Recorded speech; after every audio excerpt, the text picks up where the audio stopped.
Everybody, it's Jer. It's Norris. Good to see you, man. It's been a week. It's been a busy week. It was my birthday weekend. How did you enjoy your birthday weekend? We'll talk about it on the main show, but yeah, I'm recovering. Did you go anywhere? Yes. Okay. I went to I'm gonna butcher this. Okay. This pronunciation. I went to Bar Pigalle.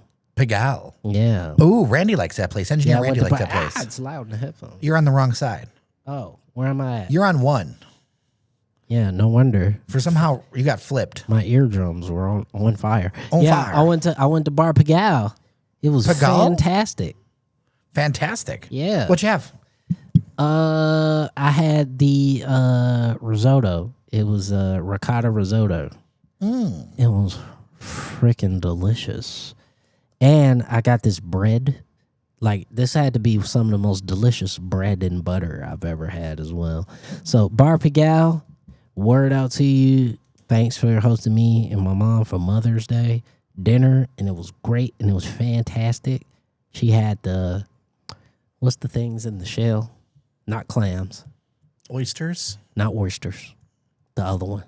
Shallots? Shallots. Scallops. It was shallot. No, shallots is a... Shallot? I don't know. Scallops is sea life. Yeah, scallops, but it wasn't scallops. I think it's not shallots because shallot is an onion. Mussels. Oh. Mussels. Very nice. I think it was mussels. That's the black shell, right? Yes, mussels. It was mussels, yes. She liked them. So I don't eat things that come out of the sea. What? So really? Yeah, I'll die. Oh yeah, there is that problem. Yeah, I will perish. I will perish from this earth. Yeah, it will be not a great time. But Bar Pigalle, word out to y'all. Thank you. Food was delicious. Service incredible. And I suggest anybody who's looking for a good time over in Brush Park to check it out. I mean, people love that place. I went birding. Oh, as you are wont to do. Well, specifically over the weekend. Where'd you go? Belle Isle. How were the birds? They were excellent. The thing is this is migration season. Is it? I don't know anything about birds. So there were all kinds of birds from all over the Western Hemisphere. Oh, wow. Coming through on their way north. Stuff we would not normally see. What was the most impressive bird? I heard it in my Merlin app, but I did not see it. It is a yellow-legged, what is it called? Warbler. No. I'm thinking of bird names. I don't know. Greater yellow leg. Greater yellow leg. Can you Yes. imitate what it sounds like? Really? Something along those. I don't have it exactly. I need to find the Merlin. Because that's the thing about the Merlin app, because I too have the Merlin app. Because when I was living out in Canton, believe it or not, there are significantly different birds in Canton than there are in the city of Detroit. And you would think that's not that far, especially not for something that can fly. But it were way different birds. In the morning, there was different kinds of birds. And there were cranes out there. We would see cranes a lot. Hold on. I think I've got some. Let's see if I've got some audio here. Especially not for something that can fly. Let me see here. Hold on. I've screwed something up. What are you doing?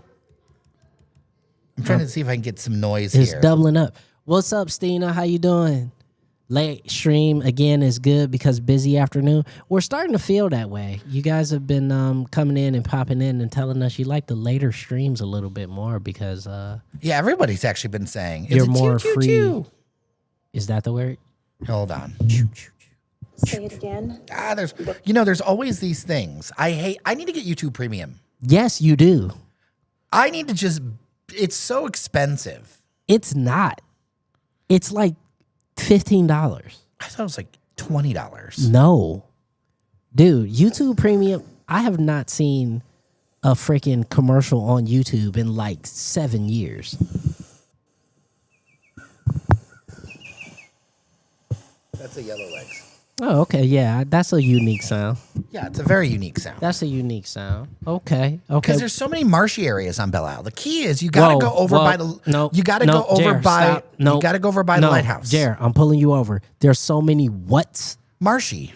what? Marsh. Oh, marshy areas. Marshy areas. Okay, I thought you were using some type of bird term. No, I was okay. literally talking about low-lying Wetlands. wetlands. Okay, I A got lot you. of them have been restored in a wonderful way with access to the river, and it has increased the wildlife in a great way. Yeah, because they go in there and they hang out and they drink the water and they can get reeds for their nests. There's all kinds of good things. I also saw a kestrel. You saw a kestrel. Now Yeah. I know kestrels. I love murder birds. Yeah. I'm all about birds. Yeah, but birds that can kill you Right. are awesome. Oh, for sure. Dude, I saw a red-tailed hawk for the first time when I was like, where was I? I was out west somewhere. I believe I was at the airport in Denver or something like that. And I Okay. was just like, I stepped outside and I heard it. Because, you hear it's got what most people think is an eagle sound is actually a red-tailed hawk. Because eagles actually just more so like chirp than like, So the red-tailed hawk, you heard it and I looked up and I was like, wow, what a majestic thing that can murder me. You know what's awesome is that the noise that they give eagles is actually a red-tailed hawk. I just said that out loud with my I know. mouth. My brain. You know, my brain was distracted by Stina. I just said it I know. out loud. I can't believe you. You were so distracted and you were supposed to be locked in during the live You know why stream. Stina distracted me? Because she said that she saw her first hummingbird today at her feeder, and In life? at her feeder for the season, I assume. Oh, okay. I was about to say, because hummingbirds are common around We here. just got a hummingbird feeder, so I need hummingbird feeder tips because I don't want it to get nasty. I've never had a humming beater. I've never had a humming beater. No, you got to get the juice, the hummingbird juice. and I got to do it right. I don't want Yeah. to screw this up. Now, actually, I knew how to deal with certain birds because of my time as a pet care specialist at PetSmart. And we would have the hummingbird juice. Like, you would get this red thing of, like, nectar. And you could put it in the feeder, and then you got to put little fragrant flowers around it sometimes. And they will fly up because they would see the fragrant flowers, and then they would smell the beautiful nectar, and they would come in and they would feed. Another thing. Oh, that- Stina says you don't need to buy the nectar, but I like it. Is it harmful? If it's harmful, I wouldn't do it. I just thought the nectar was good because it looked like juice. you know what I saw in my neighborhood, being that I'm near the water but not at the water? A black-crowned night heron. Dang. They're cool. Yeah. Just like hanging out. Just hanging. Just trying to look for Belle Isle something is to eat. cool for that. Like Belle Isle, you will definitely see like a bird you have not seen probably in life and Yeah. just kick it. And cormorants are cool. Actually, Stina, I saw a cormorant at Belle Isle as well. 1 cup sugar, 4 cups water. But what if I want the red? What if I want the juice? You Okay. want it to be red? Yes. Yes. Okay. Tell me, Stina, right now in the chat, what's wrong with the juice? Tell me, because I don't know, and I would like to be edified in this manner. The red dye is not good. Oh, Okay, that's all I needed to know. so you'd be actually hurting the bird. That's why I never want to hurt the bird, so I won't use the They're juice very anymore. small, you know. They're super tiny. They're ridiculously tiny. Yeah, so I would never want to harm a hummingbird ever. Do not dye the water. Okay, Stina, we're not going to harm the birds. She's in the chat. Yeah. You're going to get bodied, Norris. Yeah, and also I don't want you to get flagged as a bot. Calm down. We're not going to harm the birds. All right? Red 40 is not good for anyone. Don't tell me what to do. If I want to eat red, I'll eat it. All right? This is America. You can eat the red. Just don't give it to others. That's right. I can do whatever I want. Oh, my All right? gosh. And I like red foods. Name me a food that's red that's gross. I've eaten brains. That's gray. I mean, I don't know. No. Red that's gross. Depending on your standards, there's a lot of people who do not like their steak still mooing. Besides, like not a meat, I said just a food. Because food. after you cook it, it's typically not red anymore. Typically, all right. It's red that's gross. Most red foods are delicious. I'm not going to argue that. Cherries, delicious. Strawberries, delicious. Raspberries, delicious. Raspberries, delicious. Apples, delicious. Did you know that we evolved to see red? Most other mammals cannot see it. Orange too. Yeah. The third cone. Yep.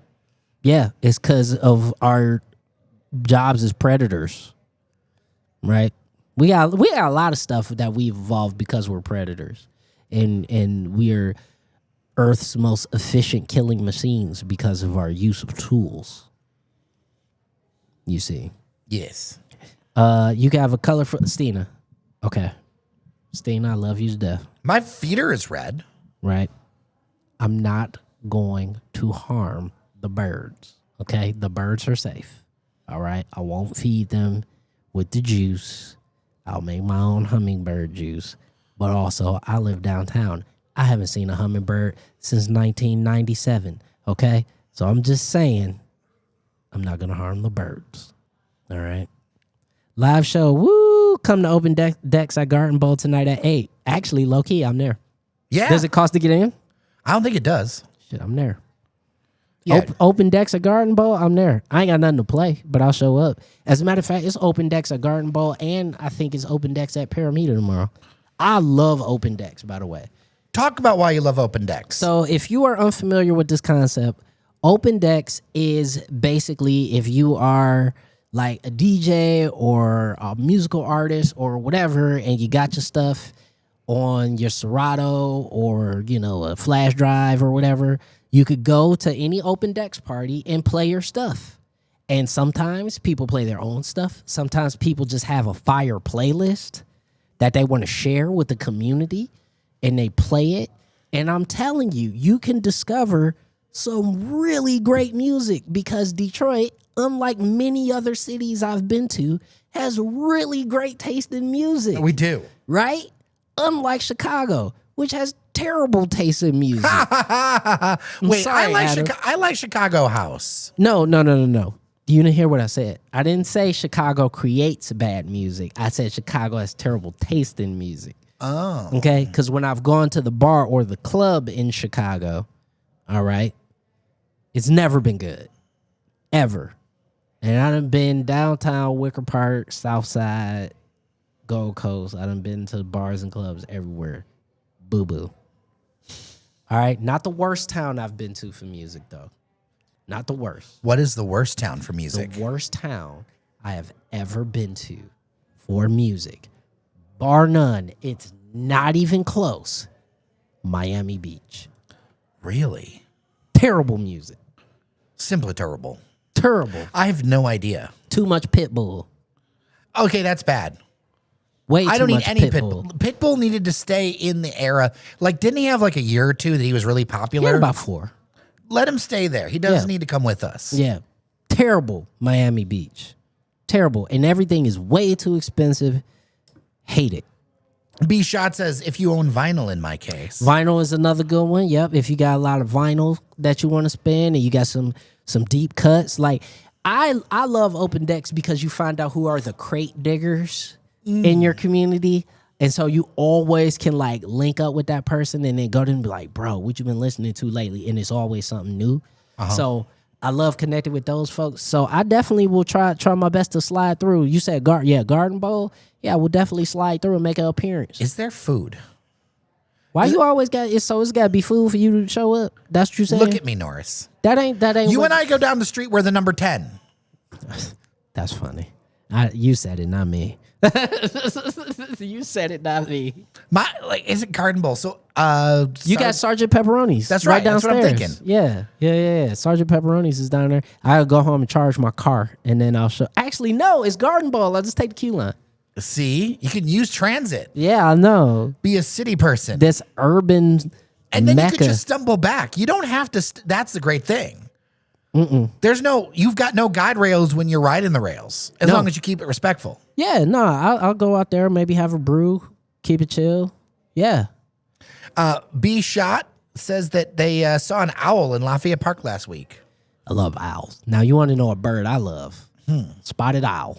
Okay. I love owls. Owls are so cool. I love how they necks turn around too far. I love how their eyes are way too big for their skulls. I love how they don't actually digest all their food. And like hork it up. Yeah, it's dope. I friggin' love owls. Someone's going to be riding their electric scooter to the event. I was this close to getting an electric scooter, I've been thinking about it. but then I bought an electric car.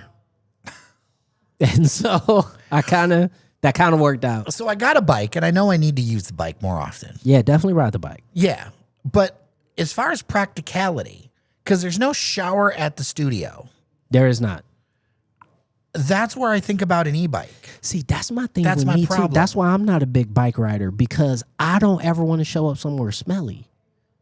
And if I'm riding my bike, I'm gonna be, like, I'm not just gonna be coasting. You know, like I'm gonna show up smelly, and that's no diss to bike people. I'm sure y'all have figured out ways. I don't know. No, actually, I generally not the thing. It's the discombobulation when I'm coming here, and if I have to be on screen or something. What do you mean? Like you don't want to look sweaty? I don't want to look like You don't wanna look I gotta like have a you change just of rode a bike. clothes, all that other stuff. Okay. Cause yeah, you got the type of hair where if you sweat, your hair gets all kind of like sticks to the forehead and stuff Yeah. like that. Yeah, I don't have that experience. So. No. So yeah, I see your point. Yeah. I see your point. Yeah, that would be a bad look. That would be a bad look. I agree. See, consciousness, self-awareness. This is what we're all about at Daily Detroit. I appreciate it greatly. Yeah. I appreciate that there's a ton of people in the chat too. Yeah, you guys are showing up and sharing your thoughts right now. Stina one more time saying my Merlin thought it heard a great horned owl in the middle of the day. Yeah, that's rare, isn't it? Now, when I lived in North Corktown, there was a barred owl, Barred, in a house that was vacant at the time. It's actually been fixed up. It's very cute now. But a house behind my house, my flat, the owl would just hang out in the window when I'd walk my dog. I'd just look up and it'd just be like, it was like his house. That's what's up. See, me more than birds, I like reptiles. Unless you're going to turn him into shoes. That's only if he offends me. But I'm a big fan of reptiles. I like all animals, to be fair. but I'm a big fan of reptiles, and amphibians. And so for me, like when I see like a bearded dragon or something, or like an iguana, oh man, I lose it. I love reptiles, man, because they're just slow, flightless birds, and like they're so cool, and they just kind of hang out and they walk around their little rocks or whatever, and then they eat, and they even eat slow. Like I've always wanted a chameleon, and when I worked at PetSmart, we had a horned chameleon. And we would take care of him, and he would wrap his tail around my pinky, and he would hang out on my hand as I worked. And he never came off. Like, he would just hang out on my hand, and I would work, and I would do all the normal stuff. And every now and then, like a cricket or something would pop up, and he'd snatch it out the air with his tongue, and he would just hang out. And then he would crawl on my shoulder. Love that guy. Do you ever think about alternate realities? Like if a different path where you become, I don't know, the iguana king? Yeah. I definitely listen. There is a path in my life where I definitely could have became like PetSmart, like regional manager of lizards, like like I definitely could have become like Crocodile King of PetSmart or something like that. Like that was because I like animals. I like animals that much, man. I never want to see harm come to animals. There are certain animals I prefer over others, but I love all of them because they're all cool, even the ones that can kill you. And we're going to talk about one of those when we do the main show, because we're not going to lie to people. There is a bear. There is a black bear, apparently. Yeah, somewhere abouts in the metro area. But, as a matter of fact, the animals that can kill you are significantly cooler than the ones that can't. I would push back on that with one animal, the capybara. Do you love capybaras? And for me, I don't like an animal that can't defend itself properly. The capybara is the ultimate animal in the blunt rotation. Fair. Actually, I feel that because one of my favorite animals is the koala, which is perpetually stoned. Can you imagine a blunt rotation between koalas, capybaras, and humans? Can't nobody outsmoke a koala. Like, koalas are actually literally perpetually high off eucalyptus. Really? Yes. Oh, that's fascinating. They get stoned off eucalyptus. That is fascinating. That's why they behave that way. And when they don't have enough eucalyptus, they get like withdrawal. What? Yeah. Yeah, they're actually like asshole animals, but the eucalyptus chills them out. Oh my gosh. I learned something new today. Right below reptiles is marsupials, man. Love a marsupial. I started following this account that is reviving the Tasmanian devil population. It's a real, so they're a real thing. I know. They're cute. They also are like crazy, but they're cute. No, they're insane. They'll kill you so fast. Yeah. Nah, Tasmanian devils are wild, bro. Yeah, they're like the honey badgers of the Australian continent. Birds the Word says sloths should be in the blunt rotation. Also love a good three-toed sloth. Love sloths. So are they in the blunt? Oh yeah. There's an old GIF of a sloth sitting on a hammock, and it just says, "How about?" And the sloth looks at the camera and he says, "No." I love sloths. So, dailydetroit@gmail.com or in the chat any of your other recommendations for animals in the blunt rotation. So right now, what do we have? We have capybaras, humans, koalas, sloths. Yes. In the blunt rotation. And just keeping in line with weird animals, throw the platypus in there too. Because he don't know what he doing. So the platypus can hang out just because it's like, where else he gonna hang out? That's fair. You got that one friend that became a friend because it was just like, where else you gonna hang out? That's true. We've all got that. We've all got that one friend, so that's the platypus. What an odd conversation that I know. was. I feel like we are embracing our inner manosphere. Oh, 1,000%. This is totally like, I feel like the next thing is we're going to talk about our egg grill, our big green egg grill. Yeah. Bird's the word. Panda, no. Nope. Panda can't come. Panda can't come. Nope. No pandas. Why not? Why not? Because pandas aren't actually nice. You know, pandas, I watched a documentary about this. And pandas eat way too much. They're the friend that smokes with you and comes and eat all the stuff in your fridge. So one of the things about pandas I did not realize is that like they're not very good at like surviving. No. They're not very good at reproducing. They're not very good. Like they have bad decision making skills. Yes. And so they fall off of trees and stuff. I had no idea how dysfunctional the panda is. Yes, as a matter of fact, the reason they eat so much bamboo is because they literally cannot digest bamboo. They're so lazy, they literally don't go find food that they can actually eat. They just eat bamboo because it's there. So they have to eat so much bamboo to get the nutrients that they need that they literally crap out 90% of it. That's insane. I have a lot of weird animal facts in my head, bro. I was like the zoo books king when I was a little kid, man. Okay, I shared this personally. I'm going to share this with you. I had fake animal facts. Yeah. So when I was a kid, I would often eat pimento loaf. Okay. Okay. Like, so if you don't know, it's out of favor nowadays. Yeah, Apparently, yeah. some of the last producers like you can still get it at specialty shops, but you have to like order it. But it used to be a thing you could get everywhere. All over the 80s and 90s, right? So it's like pork and beef. Yeah, I remember and- pimento loaf. And it would have pimentos in it. Yep. And then sometimes like little pickles. Yep. Okay. Yep. What's olive? Sometimes, depending on how you cut it, Depending right? on how you cut it, yeah. Now, I thought that there was a specific pimento pig. I thought the pimentos came in the pig when I was a kid. Pimento's a horse, not a pig. And so I went to the library and I wanted to find like more about the pimento pig because it was so different than the bologna or the ham or whatever. And, you know, bless the librarian Bless her heart. who sent me into the stacks without telling me so I could go research and learn For yourself. for a number of hours to come back to her. And say, there is no pimento pig. So there is no pimento pig, Yep. And she was like, yep, but all pigs could be pimento pigs. that's correct. And that's when I was able to hold two things in my mind at the same time. Look at That you. was the beginning of it in my childhood. That's growth. We need to make this class mandatory for the internet. Yes, we do. The ability to reckon with your own internal monologue so you don't have cognitive dissonance.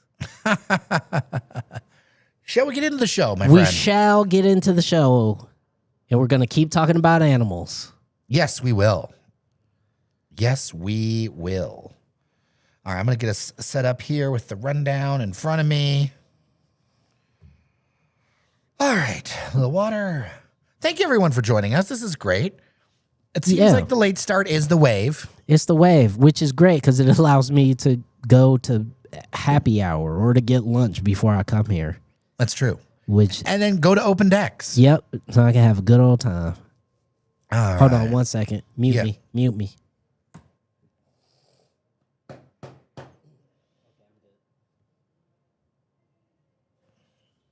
Thank you. All right, we are back. We are back. We are back. We are back. Yeah. All right, let's do this. I'm going to start recording audio. And just so people know, in case this is your first thing, and this is your first time here, what we do is we record our regular podcast, which is our main audience, for the next day. It'll be rather fresh considering we are recording the time we are recording. If you've got comments, please chat amongst yourselves, and our producer will be in the chat as well to keep things going. But we will circle back on the topics we talk about after the chat with all of you. So don't feel ignored. We don't want to be chatting with the chat for a product that people are going to be listening to in their cars while they're driving around town. It'll be very distracting for them. And so what I want to do is do the best of both worlds that I can, which is give you all chatters the best experience I can, as well as giving a good experience to our listeners. So we'll get into this thing. We're going to start with bears. And we are recording. And in 5, 4, 3, 2, 1. Hello, friends, and welcome to your Daily Detroit, where we're sharing what to know and where to go in Southeast Michigan, as well as a little bit about black bears. I am Jer Stays, and across the table from me is none other than the Prince of Brightmoor himself, Norris Howard. How are you, man? What's up, man? What's going on? The West Side has returned once again, and we are back in full effect. Norris History Month rolls on. How was your primary celebration of Norris History Month? Listen, man, it was very colorful. It was incredible. I went to Deluxe Flux with my cousin, and we hung out. We had a great night. Then we went to Speaker Box. Yeah, we went to a few other spots. Then I went to Bar Pagal in Brush Park. It was a beautiful time for Mother's Day. It was great. Everything was delicious. So if you find yourself in Brush Park and you want to have a really nice evening, Bar Pagal is always a great choice. I have a question. Yes, sir. I remember Deluxe Flux back in the day, and people had told me that Deluxe Flux had undergone some adjustments. Yeah. What was it like? It's neon, a lot of neon. Okay.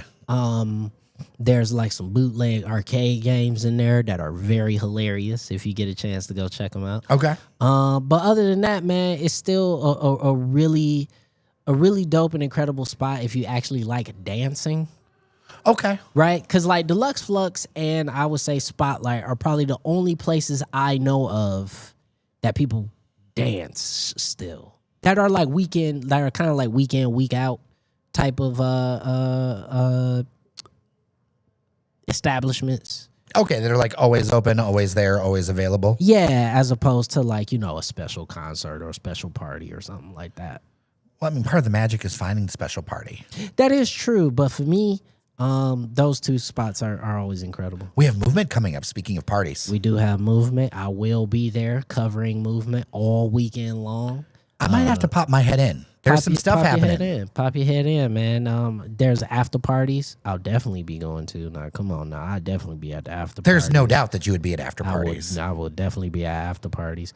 But I'm excited for movement, man. Movement is, I always tell people May is Norris History Month first and foremost. But it's also my favorite month because it is the beginning of the festival season here in Southeast Michigan. And movement is what I like to consider our festival season opener. And it is my favorite festival out of all of them because you get to see all of the just really wonderful people who come and show their appreciation for the city of Detroit and their techno music scene here. And it's a global thing. So, and we're going to have some pretty cool content. Man. I can't talk about all of it, but I got some news today. Oh, yeah. It's going to be very nice. It's going to be very nice. Very cool. Very cool. If you are going to movement and you want either tips or ideas, or you want to share your tips and ideas with people, hit me up, dailydetroit@gmail.com, or leave a voicemail, 313-789-3211. We've got a lot of stories to get into. Shall we do it, Norris Howard? Let's do it. All right. Police in Flat Rock are warning neighbors to be on alert after a possible black bear sighting in a residential area near Woodruff Road between Olmsted and I-75. Rockwood and Flat Rock police say that they've notified the Michigan DNR and are asking people not to approach the animal, but instead to move to a safe place and call police or 911 if they spot it.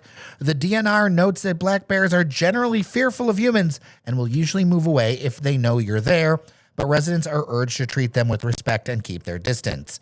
I will note this is very interesting among all of the animals that we have found in Metro Detroit. One, this is actually in Wayne County. That's number one, yes. So it's not that far away. No.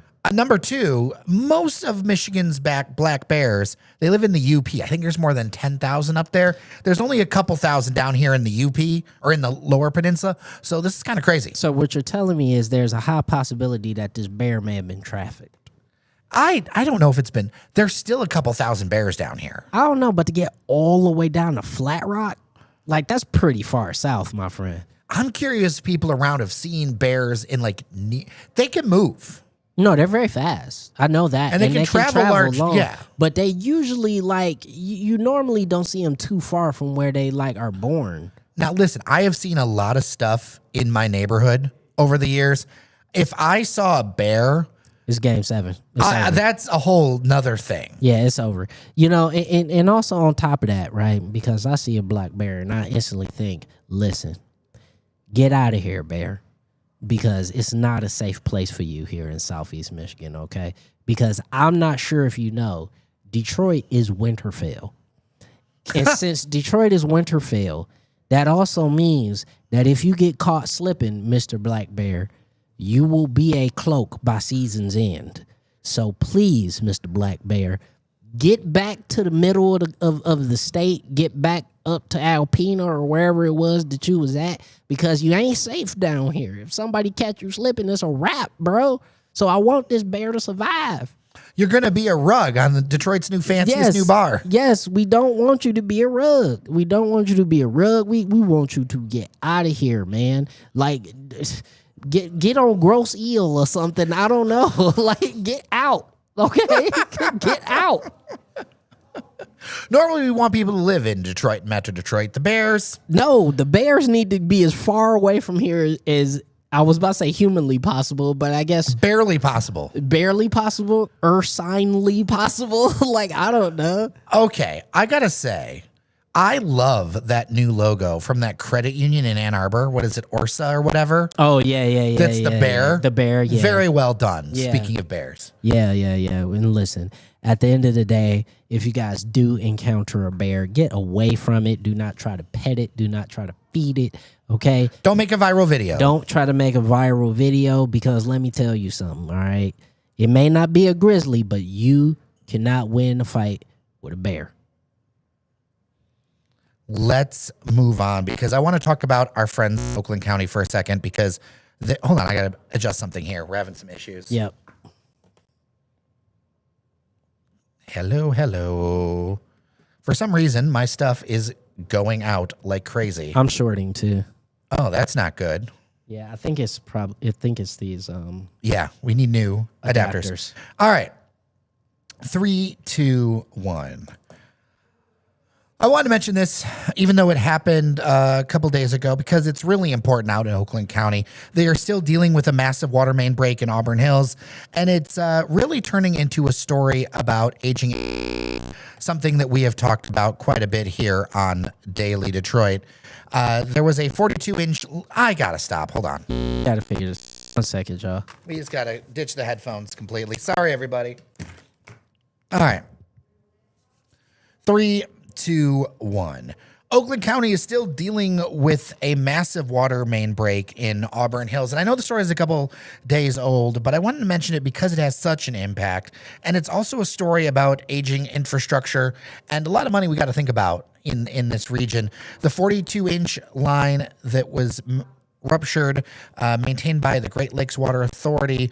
That happened early Sunday. It was more than 50 years old, triggering water and boiler rise across parts of northern Oakland, and prompting County Executive Dave Coulter to declare a local state of emergency to free up resources.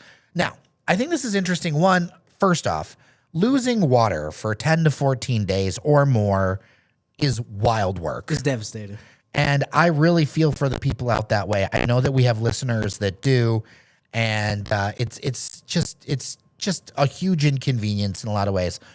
But also, I want to address this because I think it's important to talk about the infrastructure in our region. This thing was put together in the mid-'70s.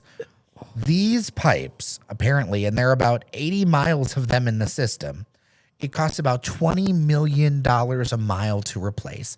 They're all over age in this area, and that cost would be $1.6 billion. We got to think about, like, I remember back during the pandemic.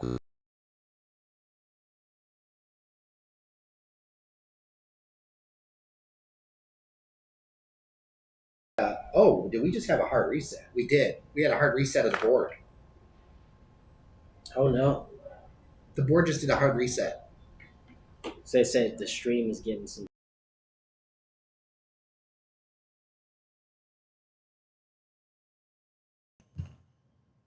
Okay. We've never had that happen before. Yep. I don't know where our audio's coming from. We're going to have to restart that thing. Yep. Stream sound gone. I'm seeing in the chat.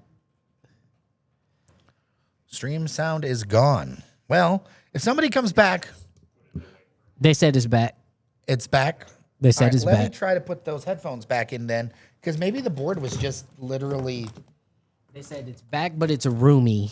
Oh, that's because it's on somebody else's. It's on another thing. It's on another thing. It's not coming from here then. Yeah. If that's the case. Yeah, we gotta fix these adapters, but I have never seen this before.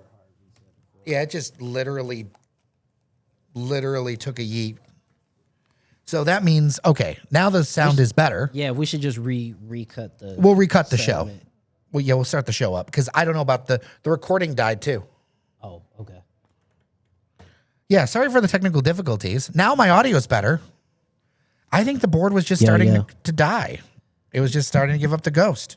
Weird. I know. We really stressed this thing out though. Yeah, but it shouldn't do that. Shouldn't do that. So I'll do a Okay, now they can hear us through the mics. debrief. When we finish. So do you think? So should we? Let's do from because I don't know about the recording. Good point. From So the let's top. go from the top. Sorry, It everybody. was only one segment. Yep. We'll do that again. Thank you, Josh. You were the one that alerted us to our technical difficulties. And I look over and the board's literally like yeeting itself It's out like, the window. It's sitting there going like, Oh, the magic of doing it live. Yep. We've done so many of these things. It's never yeeted itself. It happens, man. Let's get to it. Okay. And we are recording. And in 5, 4, 3, 2, 1. Hello and welcome to your Daily Detroit. This is your show for 3, 2, 1. Hello and welcome to your Daily Detroit. This is your show for Wednesday, May 13th, 2026. I am Jer Stays, coming to you from our studio at Tech Town. Joining me across the table in the middle of Norris History Month is none other than the Prince of Brightmoor himself, Norris Howard. How are you? What's going on, everybody? The West Side is once again back in full effect. And let me tell you something, Norris History Month is still in full effect. But I got to give a special shout out to a couple spots. I got to give a shout out to Deluxe Flux. I went there on my birthday with my cousin. And I also went to Speaker Box. And then for Mother's Day, I went to Bar Pigal over there in Brush Park. So shout out to all those spots that made my birthday weekend incredible. Word to y'all. And yeah, if you're looking for some hot spots to go to, I suggest all of them. What should I get at Bar Pigal? Bar Pigal. What should you get at Bar Pigal? First of all, the cocktail list is incredible. So you can't go wrong with any of the cocktails there. But I think I got the ricotta risotto, which was delicious. And I think my mom got the mussels. And she really liked them. So usually she has like stuff to take home. Nah, not that day. So I would assume that means it was really good. So check all that out. And everything I had was delicious. So I can't say that I went wrong with anything. That sounds amazing. We've got a lot of stories to get through. We so got I think so much story. Gonna go straight to it. And first off, I did not know that you could even see black bears in Wayne County, but apparently that is the case according to reports because police in Flat Rock are warning neighbors to be on alert after a possible black bear sighting in a residential area near Woodruff Road between Olmsted and I-75. Rockwood and Flat Rock police say that they've notified the Michigan DNR and are asking people not to approach the animal, but instead move to a safe place and call police or 911 if they spot it. The DNR notes that black bears are generally fearful of humans and will usually move away if they know you're there, but residents are urged to treat them with respect and keep their distance, which is exactly what I would do. You know, this is kind of rare because the vast majority of Michigan's black bear population, more than 10,000, is in the UP, and there's only a couple thousand in the lower peninsula. And let me tell you, I've seen a lot of animals in Detroit. If I ever saw a black bear in the city of Detroit, that would be a whole nother level. Call the game. Call the game. Coyotes. I've seen everything. Call the game. It's rained out. Call the game. Like if I see a bear anywhere in the city of Detroit, it's a wrap. Like no, I'm not dealing with that. Like we're done. We're done. Right. I think I'm more shocked because it's why I don't think I can recall bears being down this far south. Like, Listen, remember, we've talked about like that's far on south. this show, we have talked about tigers and abandoned factories. Yeah. We have talked about I'm thinking about Crocodiles.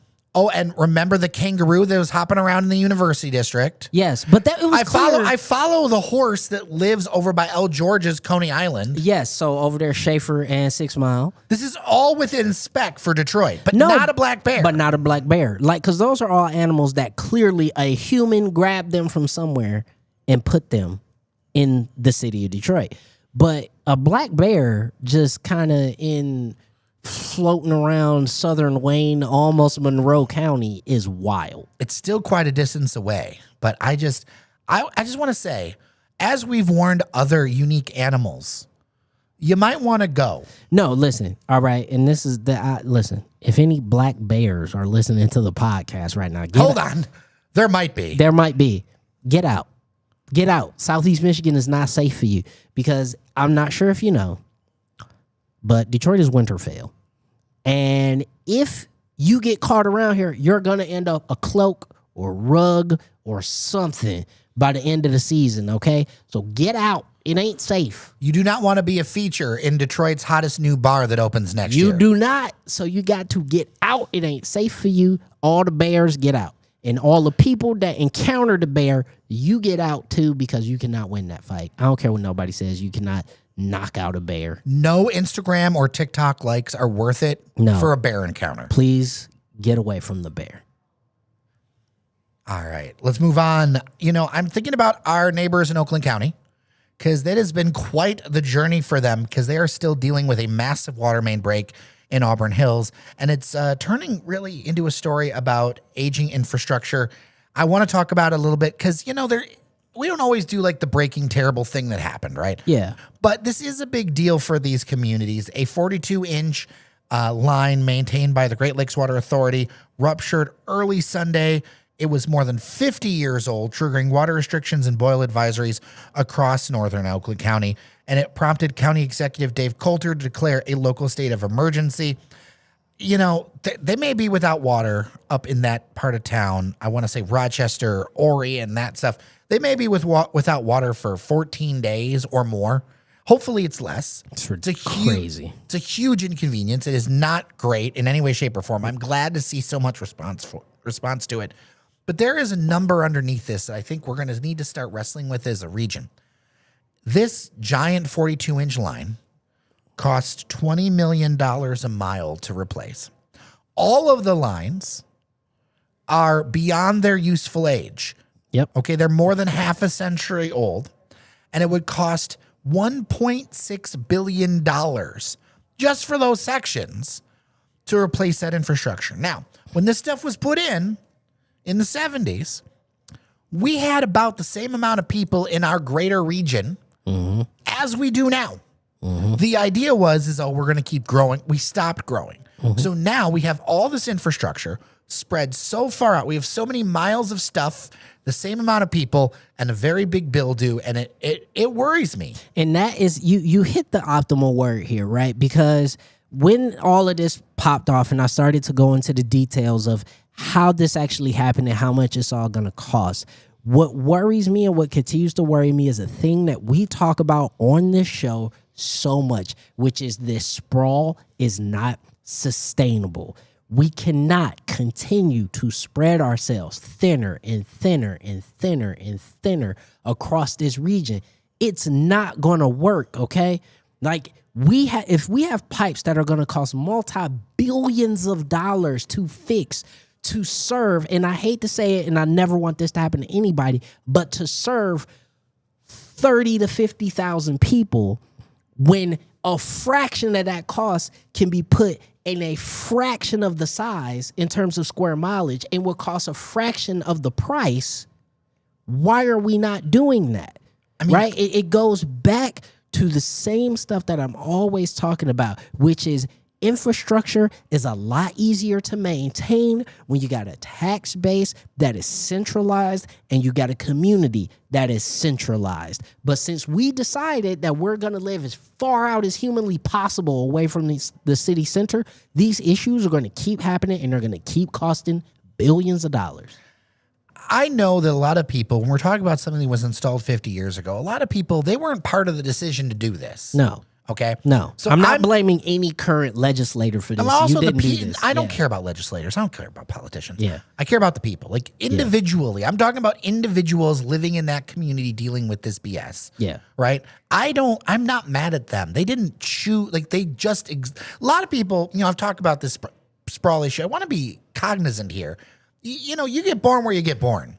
Yeah, if you were born out there, for sure. Yeah. Right? Or you live where you live, right? Yeah. And a decision was made now, honestly, a lot of this sprawl, everyone points to what happened in 1967. In fact, sprawl really started right after World War II with redlining and all that other with stuff. the GI Bill. So we have literally been looking at, since the 1940s, going out further and further. What we need to do is make a decision going forward to start to right the wrongs because, look, some of the fastest growing areas of Metro Detroit are way, way out there.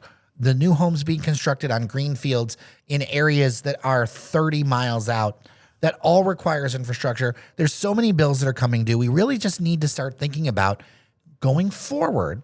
If we're going to growing smartly and in areas that have the ability to have infrastructure or upgrade it, I don't want to keep seeing communities get left behind. Because what happens here, and we see it on a lot of the inner ring suburbs, we saw it in the data, right?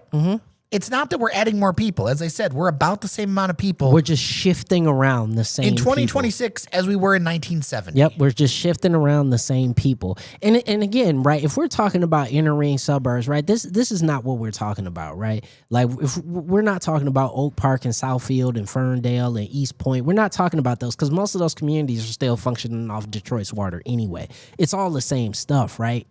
But the more that we're building outward and the more that we're expanding this infrastructure, the more stress you put on it, right? And it becomes a lot easier to mitigate that stress when it's closer geographically. It is significantly easier to deal with it.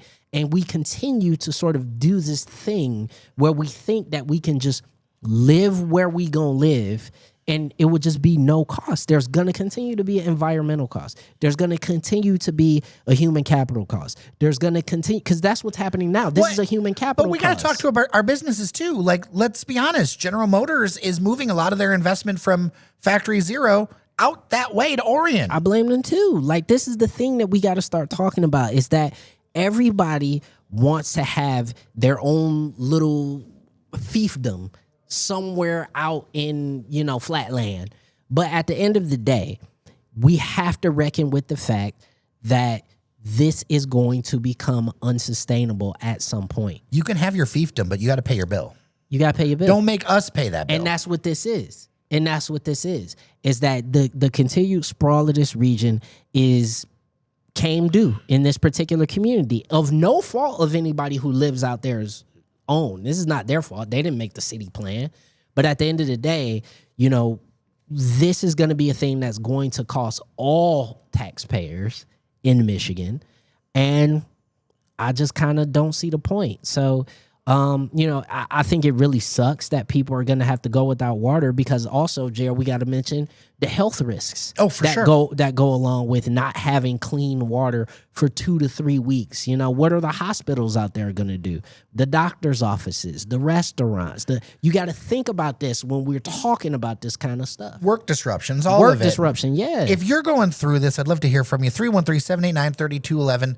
dailydetroit@gmail.com. I know our view is a little different than many folks in Metro Detroit, but I feel like we need to have honest conversations about it. Let us know all about it.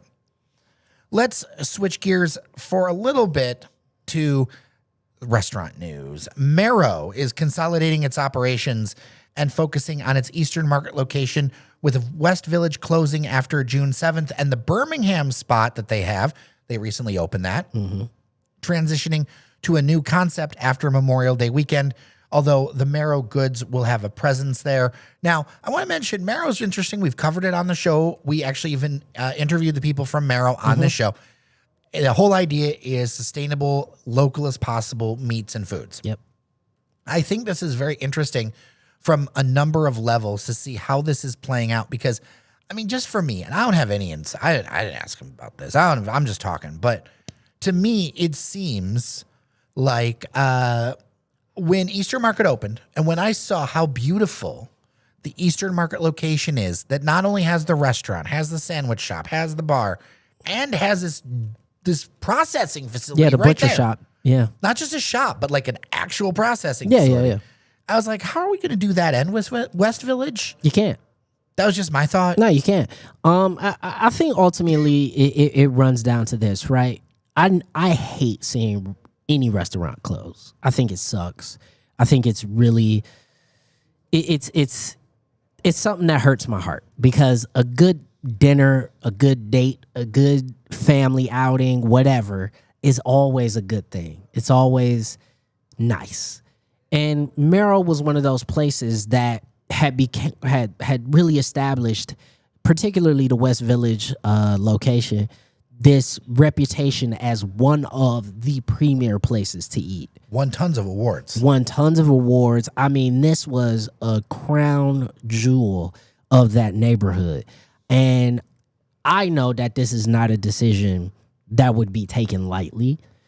But also, as you said, Jer, when you see that Eastern Market location, it is on another level. And I think the thing about this is that at least, again, I didn't talk to them, but in my mind, from my experience covering this space, it's the same clientele either way. People a lot of times will be like, well, what about the local neighborhood?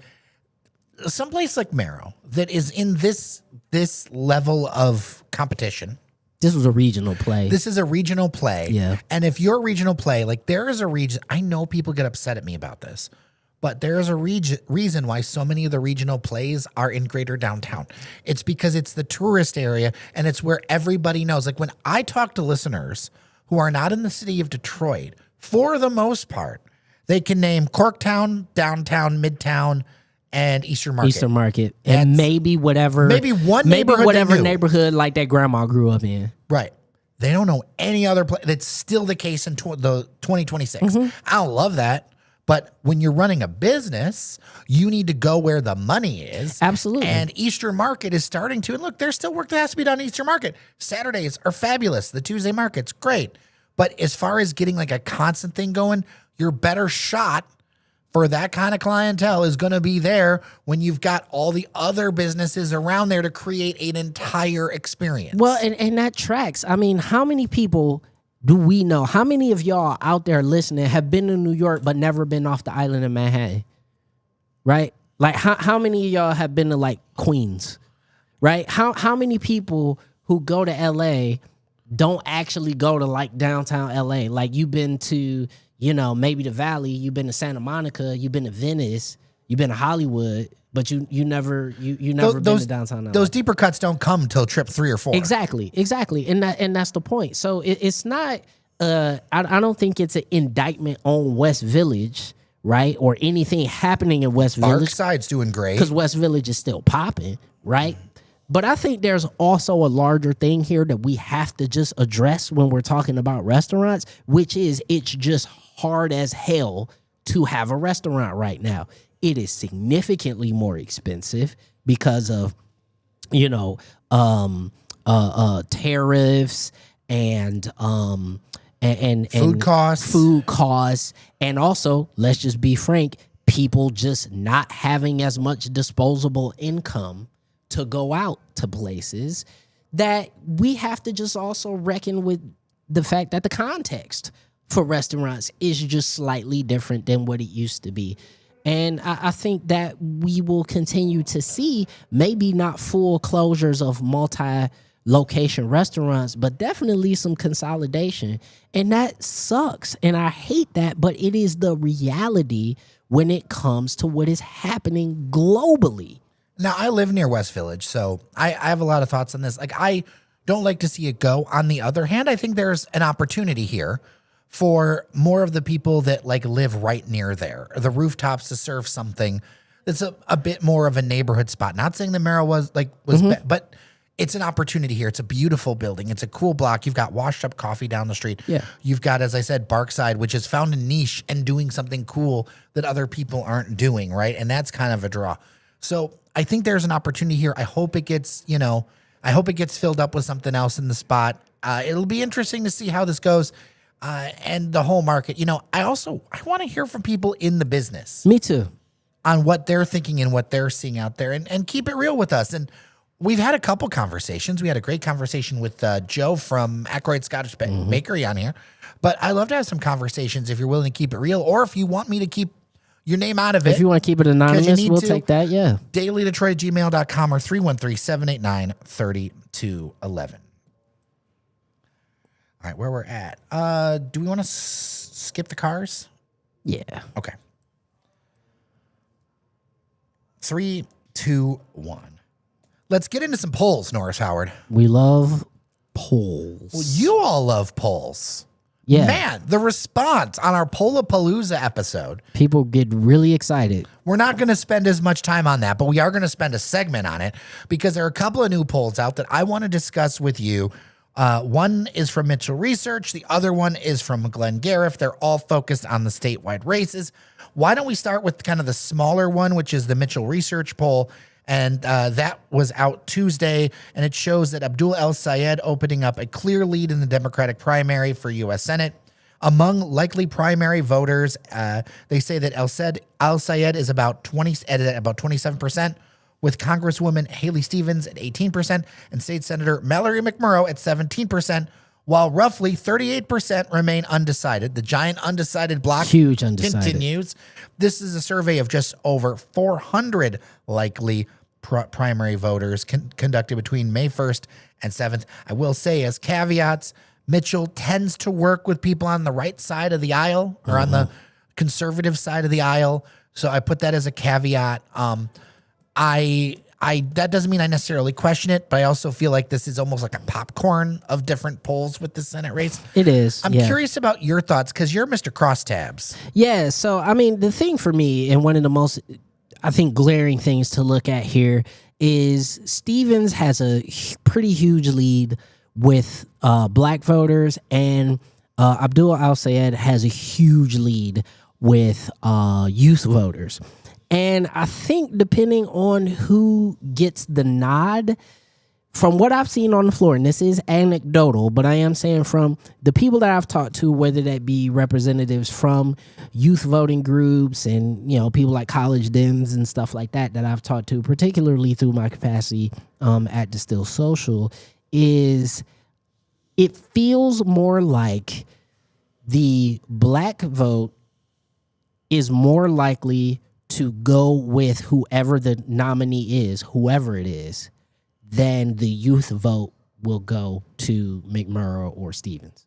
And I think that is a really interesting thing because I feel like there's a narrative being spun, particularly from the right, that they want Al Sayed because they think that he'll be easier to defeat when put up against Mike Rogers. And I think that's a really dangerous game. And for me, just looking at it from a 30,000 foot view, on paper, do I think that is a push with a slight advantage for Rogers? I think possibly. But if we're looking at what's happening nationwide in terms of turnout and in terms of special elections, I mean, the Republicans are getting clobbered. We are talking about 30, 40-point flips in some cases. And so if that youth vote shows up, which in Michigan, the youth vote has been overperforming for the better part of a decade, that is not a good sign for the GOP. I have thoughts, but I'm going to save a lot of the thoughts until after we talk about the context of the Glenn Gariff poll. But I will say this as far as the head-to-head matchups in the Democratic race. Until I see somebody start to reliably crack 30, I consider this a very open race. Oh, dude, because that especially almost 40% undecided is massive. right. So in a three-way race, you got to crack 33 at least, right? 34. You prefer to see something 35, 40. this is still a huge toss-up, right? There. Oh, yeah. And I think, and this is one of the things that we'll talk about in the next poll, the name ID is so low among the non-engaged voters that are still Democrats and across the state. The name ID on these three candidates is really low. And so that's playing into things. So let's talk about the Glengarriff poll. And I will say, I understand if the youth vote comes out like you think it will, I think you're right. But I think that that's the challenge, right? It is I the don't- challenge. I don't know. Yeah, it is the challenge. And the only reason why I say that is because particularly in 2022, there was a I don't want to say aberration, but in 2016 they didn't come out as much. But previously 2012 and then 2014 they showed up. 2016 they didn't. And then from 2016 on, Michigan pretty much has been top 3, if not top 2 in the nation in youth vote turnout. Right. That also meant that Donald Trump won. No, he did. No, he absolutely did. But because he won particularly a large share of young white male voters. Yes. That was how he particularly won. And he also split the vote when it came to white women. So there was a lot of sort of, I guess, voting, flipping for the other side that we see.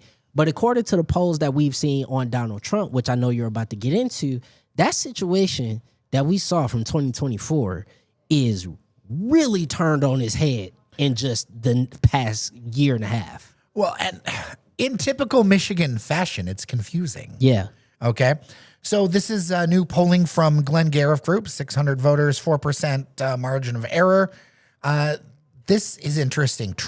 Donald Trump's approval is down to 37%. That's like worst of all time. For Michigan. Yeah. For Michigan, that's very low. For a long time, we had talked about how it had been staying strong above 40. Yeah. To see that slip, it's because he's lost independence completely. Yeah, he's hitting- collapsed to 20% with him in independence, which is crazy. All right. But here's interesting. The Republican Senate candidate is strong, and the Democratic field with low name ID, Rogers is polling really strong against the Democrats in this. But another mixed bag, Benson is surging ahead. So you've got completely different things going on here. And I want to go through some of the highlights of this. It is a nonpartisan poll. However, the funder was the Detroit Regional Chamber, who has endorsed Mike Duggan, who did not do well in this poll. No, and So- I think, yeah, and I think as you go through the crosstabs, I think it's going to be, I think there's a way we can explain this, just looking at particularly the Glengarriff poll. So go ahead. Okay, so let's talk about the Democratic Senate race. Mike Rogers, now this poll doesn't do versus the Democratic candidates. It talks about Mike Rogers versus each individual entrant. Okay, so Rogers is up 4.9 points, or basically 5 points. Rogers is up 5 points on Abdul El Sayed in this poll. Rogers is up 2.3 points, or almost 2.5 points, versus Stevens in this poll, and up 2 points on McMurrow. Yep. So in an environment where Donald Trump is 37% popular, Mike Rogers is leading the Democratic field head to head. Right. That is wild work. I have some thoughts as to why, but that is wild work. So let's stick there for a hot second. So I want to hear your take on it first, because I think those numbers are deceptive, and not the polling is deceptive. I think that gives a deceptive air of confidence to the GOP, and I'm not sure that I would be confident in those numbers. I can't speak to the air of confidence, but what I think this speaks to is that name ID issue that we've seen in other polls, right? Like these three candidates, yes, Stevens is held in an elected office, but it's a House rep in Metro Detroit, right? McMurrow has held elected office, but a state rep. Like these people have all gotten some sort of traction, negative or positive, online. I think that a lot of Michigan voters are not plugged into the day-to-day of this. I think a lot of Michigan voters need to meet you before they're going to, they need to know you before they're going to vote for you. Yeah. And I think all three of these candidates have a severe name ID issue in a state where showing up matters more, I think even more than others. Now, I would be inclined to agree with you most years. I think this year is not most years. And so when I look at 2%, 5%, 2%, and 2%, right? Outside of I'll say it, that's in the margin of error. I right? agree, but So, hold on, but let if you me look at the land. bigger trend, shouldn't they all be ahead? No, because they're all locked in a primary where 40% of people are undecided. So if you take that Democratic 40% that's undecided, right? Or even just split it and say 2020, right? You take that group of people and put them all behind one person. Now that number looks real different, because right now that is a very competitive race, and people are not sure how far left do they want to go. Do they want to stick with the establishment candidate and Stevens? Do they want to try something new altogether with McMurray? What do we do? But whoever comes out of that is going to be in a field running against Mike Rogers, in which Democrats are nationally, we're talking about approaching plus 10, 15, 20, 35 in some cases. So that 2% borderline means nothing. Nothing. It still gives me pause. I understand that. It gives me I pause understand because that. it tells me that none of these candidates are so far breaking through with that it factor. People want to vote for somebody, Right. not against them. And somebody in this thing, That I will disagree with you on, because the whole reason why certain people voted for Donald Trump was to vote against Kamala Harris. but also this state elected Alyssa Slotkin and Donald Trump at the same time. I agree. It's a confusing state. This is a confusing purple state. It's a confusing state, but I just think if we're looking at national trends, and Michigan is often a bellwether for national trends, but if we're looking at national trends, I think it is very difficult to look at a margin of anything below 10% for the Republicans and have any comfort in that. If it's 10 points or below, he shouldn't be comfortable. If it's 10 points or below, he is in danger. He should not be comfortable. Yeah. Because there's so much that can change in this race. Yeah. And him hewing close to the president with that much unpopularity in a normal, here's the danger for him. And I look at it and I go, there are a lot of issues that Mike Rogers could be a slam dunk on here, that if he was given permission to, in a normal election year, especially with the president that would not be running for office again, there would be a conversation. And it would go, hey, do what you got to do to win. I'm not going to be mad at you. Just do what you got to do to win. Do to win, and I got your back. Right. That's not going to be the case here. No. And that's what's going to hurt. Because if Mike Rogers could do what he needed to do to win, then he could pivot on the issues that matter to Michiganders and peel off those independents. Yeah. But that's not going to happen, because the entire GOP platform is underwater with independents, particularly the closer they hew to the Trump administration. Now, if they can begin to eke away a little bit, But they don't ever get the permission. They don't ever get the permission to do that. So I'm interested to see what people think. Let's move to the governor race. Benson has surged 6 points, more than 6 points in the last month or so. Obviously, this is because of everything that's happening in the world. Benson is sitting at 34%, James 29%, Duggan 23%, with 12% undecided. John James has not moved an inch. Duggan has dropped quite a few. precipitously. Yeah. And all that has gone to undecided and to Benson. And I think this, I've in the past said that he has a path, and I guess theoretically he does. But this shift, I think with Donald Trump and everything happening in the world, as wild as it's become, in a world where Donald Trump is just his normal self, then I think Duggan's path makes more sense. In this world, now that she's pulling over 34, it gets that, okay, are you gonna win? Yeah. She gets closer to 40, then the door starts to close on everything. Yeah, it's very much so. This path for Mike Duggan might have been one that was more viable in 2016, when we were still kind of not dealing with this version of not just Trump, but the entire Trump administration that seems to be just significantly more visceral and aggressive in its tactics. Yeah, I see what you mean now. Yeah, and So Trump first term versus second term. yeah, Trump first term, where I mean, he spent the better part of 3 years without even like a full cabinet. Like, Yeah. you know, like I feel like he may have had a better chance, but hewing close to the Trump administration and trying to be a great unifier, and saying like, I don't like either parties. Like, this is a thing that I dislike about both parties. I feel like that message, even just 10 months ago, was significantly stronger. But the moment we kind of got into the spring and we had so many issues, we had people who feel very strongly about ICE, people feel strongly about the economy, people feel strongly about the gas prices, people feel strongly about what's happening in Iran and everything in the Middle East, and Gaza is still an issue. Being anywhere close to the Trump orbit, or even just the Trump's people's They're orbit, donors. their donors anywhere, is radioactive to the independent voter. And Benson is reaping all the benefits because all she has to do is not be over there. That's it. And where the hell is John James? So here's my thing with John James, right? And I'm serious about this. I'm half joking. I'm pretty sure I disagree with John James politically on almost anything that means anything, right? But at the same time, I would love the opportunity to just sit and talk to the guy at least once or twice.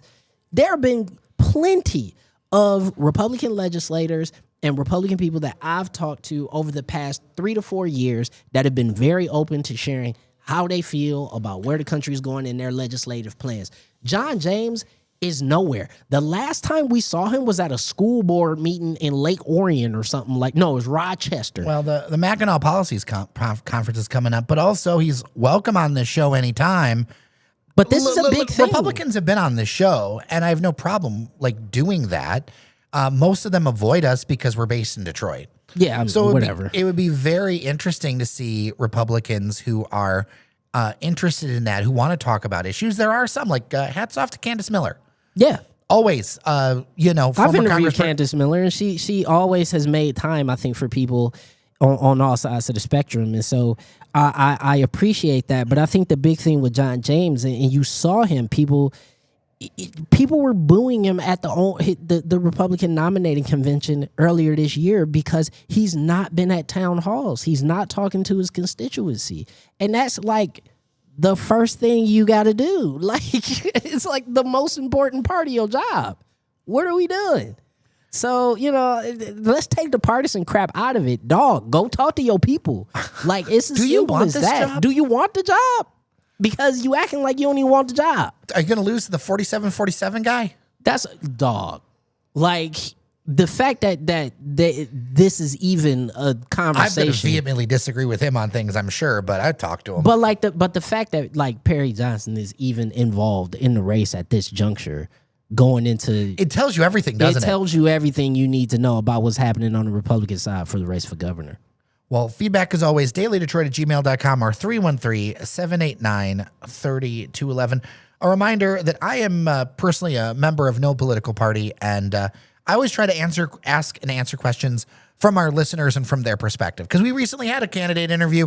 We've got another one coming. We've got some other stuff happening. So your feedback really helps me form my questions much more so than like social media and clips. So please keep it coming, dailydetroit@gmail.com. We're done for today, Norris Howard. That's it. Big show. Lots to do. Show chock full of information, and we are very happy you stuck with us for the entire time. And listen, give us feedback, not just on how you feel about the topics, but also how you feel about the show. Jer, where can they do that?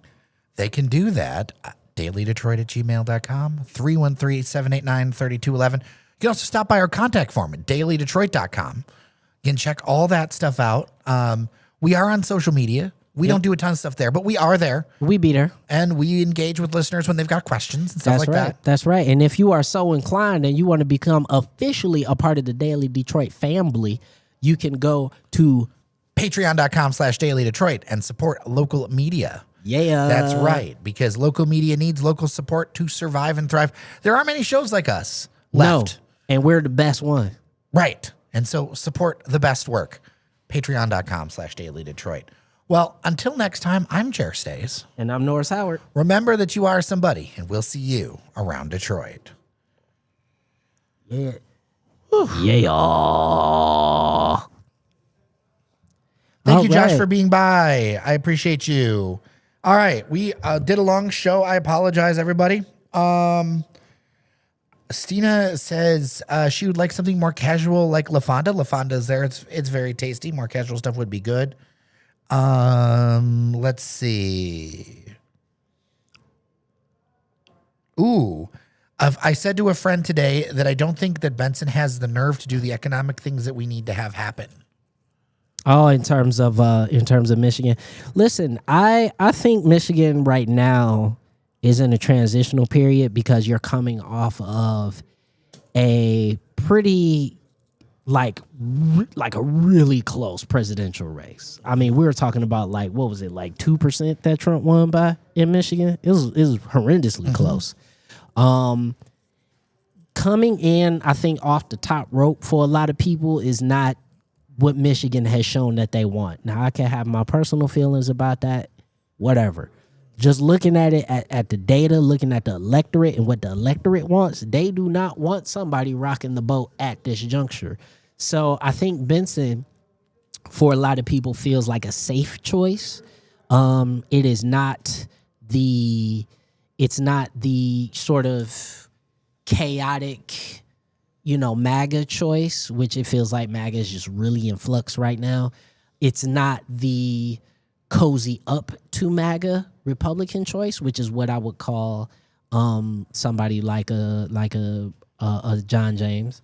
And then there's not the wild card, which is Mike Duggan, or even for him cozying up to MAGA donors. So I feel like for a lot of people, they just go, Jocelyn Benson's not gonna like destroy the state. It's almost in many ways like how people felt about Joe Biden, where it was like, okay, I don't like Joe Biden, but I know he's not gonna throw the country into chaos by just existing, right? So I feel like that's kind of where we are with the current candidates now. I mean, none of the candidates, in my opinion, are transformative candidates. John James is very much so straight through and through Republican, and he would transform the country, transform the state in ways that we've seen Republicans want to transform the state. I can feel how I feel about that. You can feel how you feel about that and vote accordingly. Same thing for Jocelyn Benson. I don't think any of these candidates would be firebrand, flip the state upside down type candidates. By the way, just got the news now that the Hilton Doubletree in downtown Detroit is being sold and converted into an Embassy Suites. Fantastic. An upgrade in the flag. We love that. There's There's a really good Mitch Hedberg bit about the Doubletree for anybody who's a Mitch Hedberg fan out there, stand-up comedy. Mr. 1213 is here. Mr. 1213 in full effect. What's going on, my boy? Hope you had a great weekend and all that. Which cabinet position? Because I thought Durhal was. So he says, I heard the mayor just appointed Durhal to a cabinet position. I thought he already was in one. I think at the beginning of the year. I thought so too, but maybe we just had that information on background. And Or no. I think. Let me look. I think it was. I thought he was. Director of State Government Affairs. That's what I thought. In January, the beginning of the administration. That's what I was about to say. That's what I thought he was. Yeah, so he's already there, unless he just got a new responsibility. I don't have a new press release since I just checked my email really quick. And if we don't have a new press release, it ain't real. Well, no, I mean, it's very possible it's not real. It's very possible it is real and they just didn't. No, I'm saying if you didn't get a new press release. So maybe there's a new position. That's why I said about. maybe there's a new position and he just has an extra responsibility. That's possible. But yeah. Good show, everybody. Thank you all for showing up and working with us through our technical difficulties earlier. That was fun. Yeah, but that's life. That happens when you do a live show. It is. It is. But yeah, I am excited. Election season is really exciting for me. Downtown Development Authority or something. DD. Ooh, okay. Let me look. Give me a second here. Let's check it out. Chatter away, Norris. Yeah. So I don't know. It's an exciting time for me. I love when we are in full blown political mode. And I'll be honest with y'all. So I've done a little bit of traveling around the country over the past couple years. Dude, I get asked about this Senate race everywhere. People don't even ask me about the governor's race. They ask me about this Senate race, Well, bro. as far as even, I look at where the down, because I don't know like individual people, right? But I know in Yeah. general trends. We have tons of interest from around the country from that interview that we did with Abdul El Sayed. Yeah. Tons of traffic from New York, tons of traffic from California, tons of traffic from Illinois. He's a face of part of a national movement. yeah. And I think that's kind of giving them a lot of juice with a lot of people. And so, we'll see what happens. But yeah, bro, like people ask me, like when I was in Washington, D.C. a couple months ago, that is all people wanted to talk to me about was like, oh man, like what do you guys, that Senate race. And like, I get it, it's D.C. But I mean, you would think people would ask, like, who's going to be the executive to lead your entire state? It was like, no, what's going on with this Senate race? Well, I think it's because it's a bright line as far as beliefs. Yeah. And especially online, there's a really big push with that bright line, especially with like the Israel Gaza thing, AIPAC thing. That's the whole conversation Dude, online. it's huge. It's huge, man. And listen, if that's why I say I don't think it's something that you can in good faith ignore. Like, I think it is a much bigger thing than people think it is, man.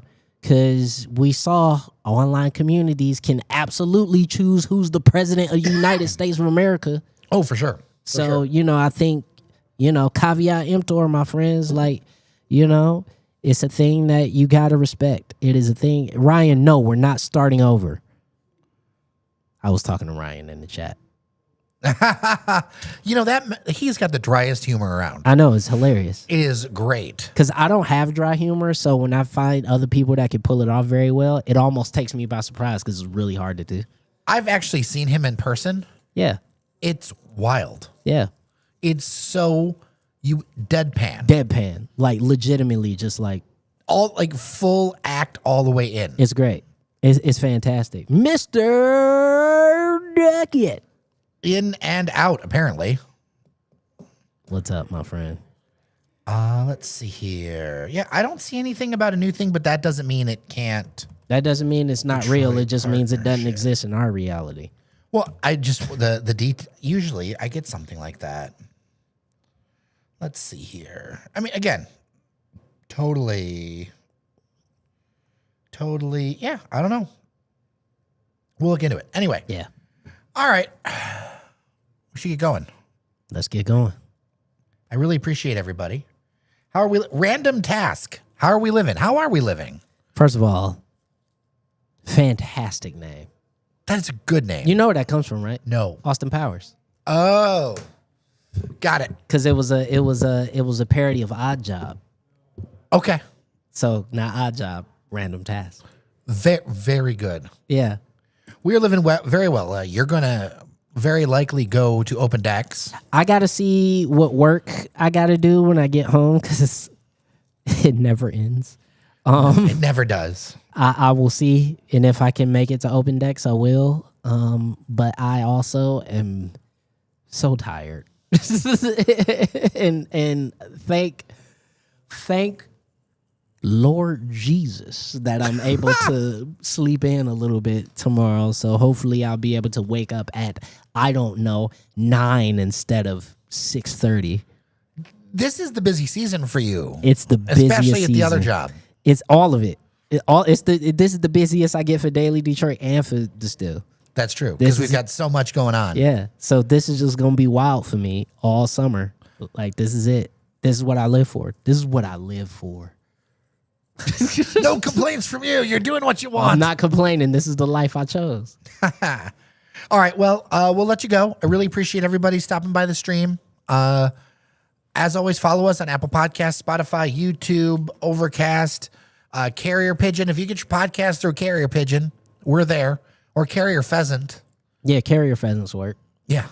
And until next time, we'll be back next Tuesday. We do the show every day, so go ahead and make sure to follow us on that.